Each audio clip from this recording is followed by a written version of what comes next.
Il est exactement moins le quart, c'est l'heure du... You take the apéro? Eh non Patrick, c'est l'heure de la review. A tout de suite.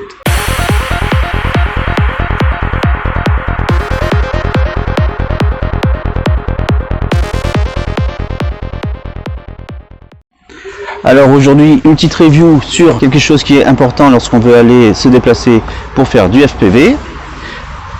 Le sac à dos que voici. Voilà, je vais faire une petite review rapide sur ce sac à dos que je trouve pas mal, mais on va voir plus en détail. C'est le sac Realac que j'ai acheté sur le Banggood. Voilà. Il est déjà plein, il y a tout mon matériel, donc on va le déballer et on va voir un peu ce que ça donne. Alors, aspect extérieur, on voit que c'est un sac assez gros. Alors, on va sur le côté, moi j'ai accroché mon landing pad. Ici, on a une poche sur le côté, dans laquelle j'ai mis les tournevis.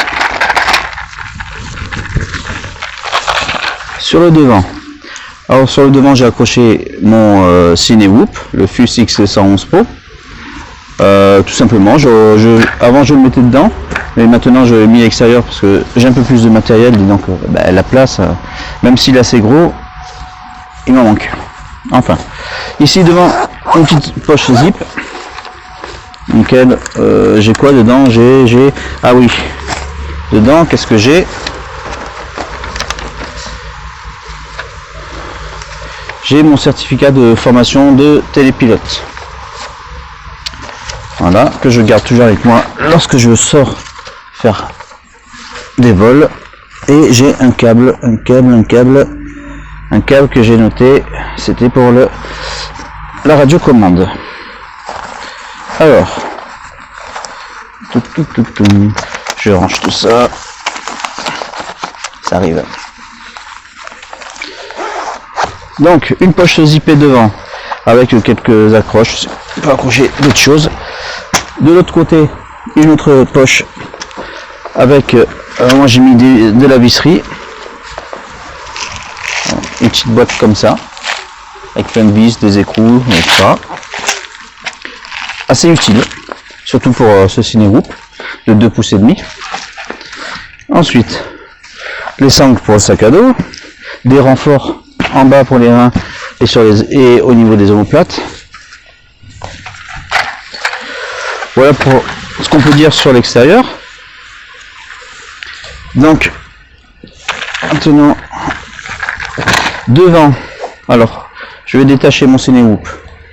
Hop, voilà, on en parlera plus tard. Hein. J'ai une poche aussi sur l'avant. Pour l'instant, je n'ai rien mis dedans. Donc, ça c'était fourni avec un petit support pour pouvoir ranger différentes choses, des outils, je suppose, des pinces et tournevis, des trucs comme ça. Voilà, avec des élastiques. Voilà, bon, pour l'instant, je m'en sers pas, mais bon, ça pourrait. Dans cette poche avant, nous avons des petites poches sur le côté, une plus grande ici à l'intérieur. Voilà. Là on peut ranger peut-être une petite tablette, mais bon, faire quand même attention hein, de ne pas casser. Voilà. Et la partie importante du sac, c'est à l'arrière.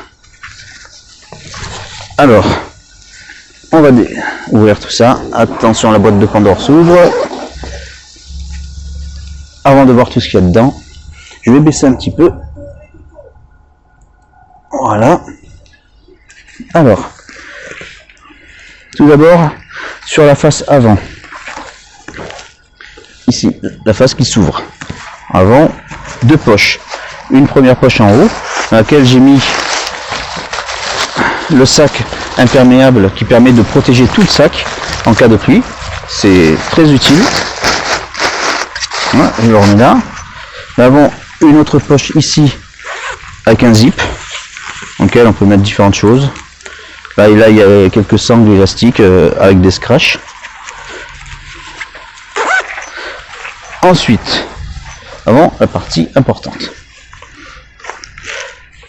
On a des séparations qu'on scratch, on peut placer où on veut. Hein. Moi j'ai mis ça comme ça, donc séparation avec des scratch. Elle est assez profonde, parce que vous allez voir, donc avec une sangle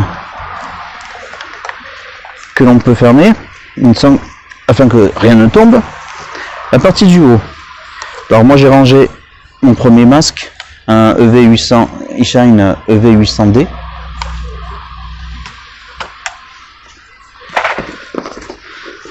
Ma sacoche inifugée qui contient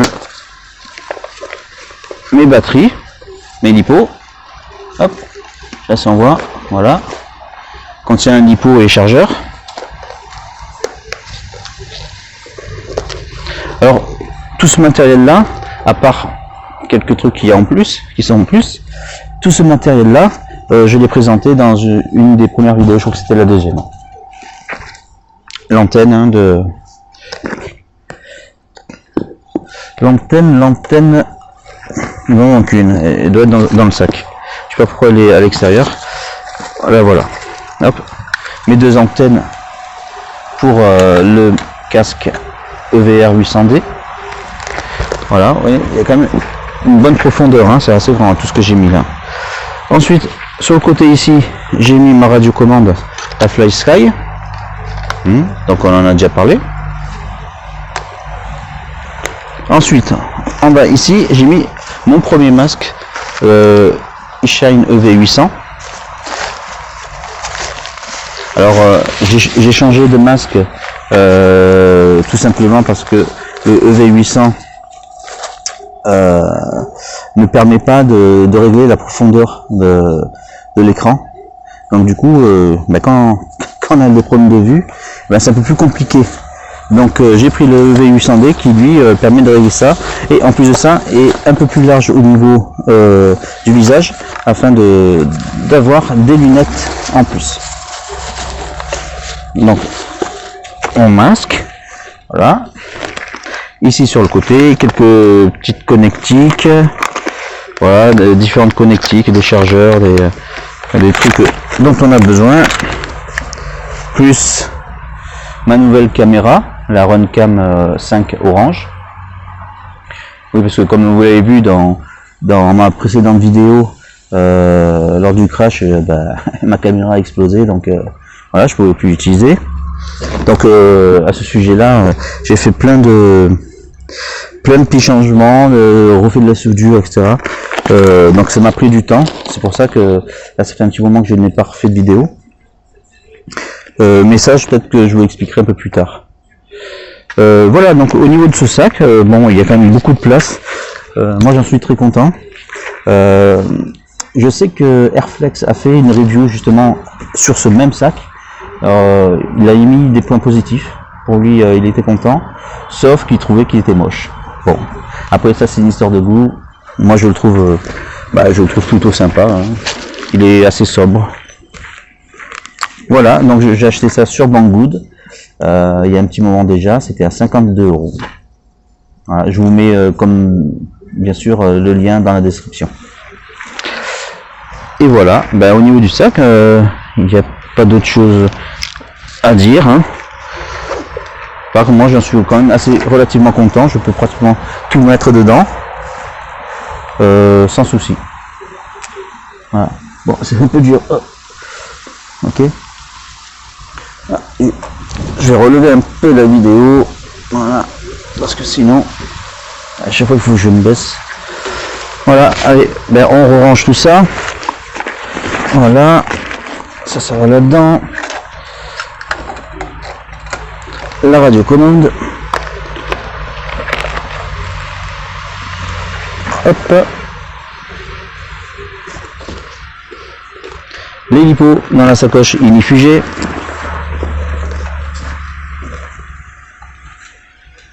Le masque avec ces petites antennes que je mets ici. On ferme tout ça. Hop. J'ai dit hop. Comme dans la pub. Et hop. Voilà. Hop.